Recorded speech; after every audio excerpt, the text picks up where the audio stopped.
آج میں آپ کو حضرت آدم علیہ السلام کے بارے میں بتاتی ہوں۔ حضرت آدم علیہ السلام سب سے پہلے انسان ہیں جن کو اللہ تعالیٰ نے دنیا میں بھیجا، اور سب سے پہلے نبی آپ ہی ہیں۔ آپ ہی کی اولاد ساری دنیا میں پھیلی۔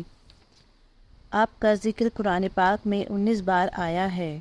جب اللہ تعالیٰ نے دنیا کو آباد کرنے کا ارادہ کیا تو فرشتوں سے کہا کہ میں دنیا میں اپنا ایک نایاب خلیفہ بنانا چاہتا ہوں۔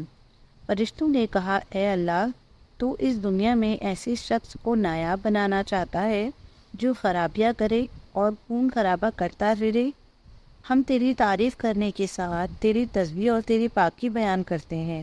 اللہ تعالیٰ نے فرمایا، میں وہ باتیں جانتا ہوں جو تم نہیں جانتے۔ اللہ تعالیٰ نے حضرت آدم علیہ السلام کو سب چیزوں کے نام سکھا دیے، پھر ان کو فرشتوں کے سامنے کیا اور فرمایا، اگر تم سچے ہو تو مجھے ان کے نام بتاؤ۔ انہوں نے کہا کہ تو پاک، جتنا علم تو نے ہم کو بخشا ہے اس کے سوا ہم کو کچھ نہیں معلوم۔ پھر اللہ تعالیٰ نے فرشتوں کو حکم دیا کہ تم آدم علیہ السلام کو سجدہ کرو۔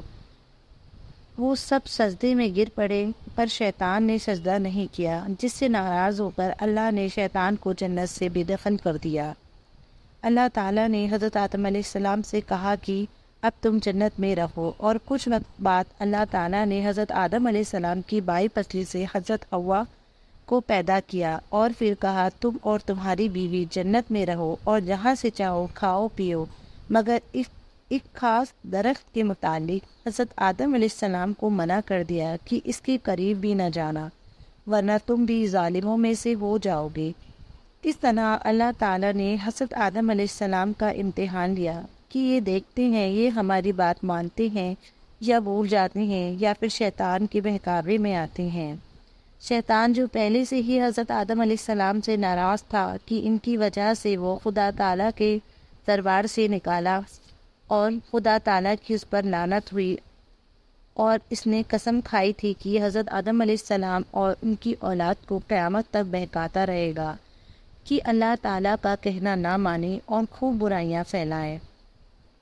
وہ حضرت آدم علیہ السلام اور ان کی بیوی حضرت حوا علیہ السلام کو برابر بہکاتا رہا کہ اس درخت کے پاس تم ضرور جاؤ اور اس کا پھل ضرور کھاؤ کہ تم فرشتے بن جاؤ گے جو ہمیشہ جنت میں رہو گے اور جنت سے نہ نکالے جاؤ گے۔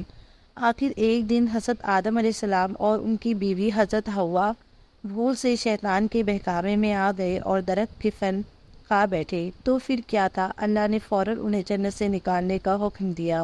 اللہ تعالیٰ نے حضرت آدم علیہ السلام سے کہا کہ ہم نے کہہ دیا تھا کہ اس درخت کے پاس بھی نہ جانا اور شیطان کے کہنے میں نہ آنا، وہ تمہارا دشمن ہے۔ تم اس کے کہنے میں آ گئے، اب تم اور حوا جنت سے چلے جاؤ اور دنیا میں جا کر رہو۔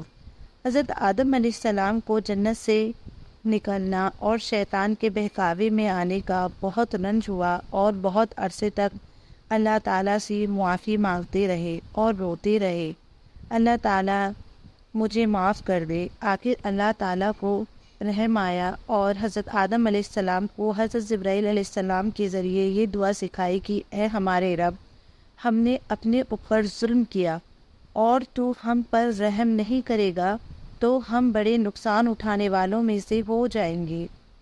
حضرت آدم علیہ السلام نے یہ دعا بہت گڑ گڑا کر اللہ سے معافی مانگی، تو اللہ تعالیٰ کو بہت رحم کرنے والا ہے۔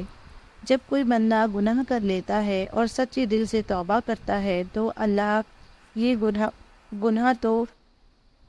گناہ کو معاف کرتا ہے، اور یہ گناہ جو غلطی سے ہو گیا ہے آئندہ ایسا نہ کروں گا تو معاف کر دیتا ہے۔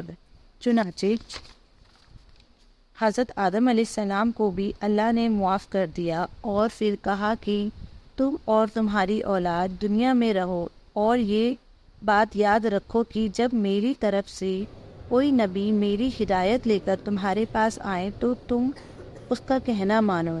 جو میرے بھیجے ہوئے نبیوں کا کہنا مانے گا، اس کو پھر نہ کوئی خوف ہوگا اور اس پر نہ کوئی غم ہوگا، اور جو لوگ میرے نبیوں کی بات نہیں مانیں گے اور ہماری آیاتوں کو جھٹلائیں گے، وہ دوزخ میں جائیں گے اور ہمیشہ اسی میں رہیں گے۔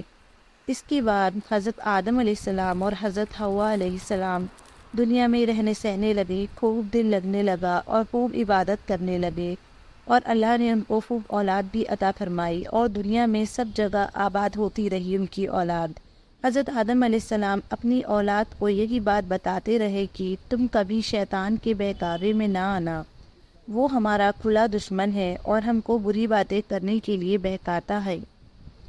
ہمیشہ اللہ کی عبادت کرو، سچ بولنا، کسی پر ظلم نہ کرنا، ایک دوسرے کے نیک کاموں میں مدد کرتے رہنا۔ آخر کار حضرت آدم علیہ السلام 900 سال زندہ رہ کر وفات پا گئے۔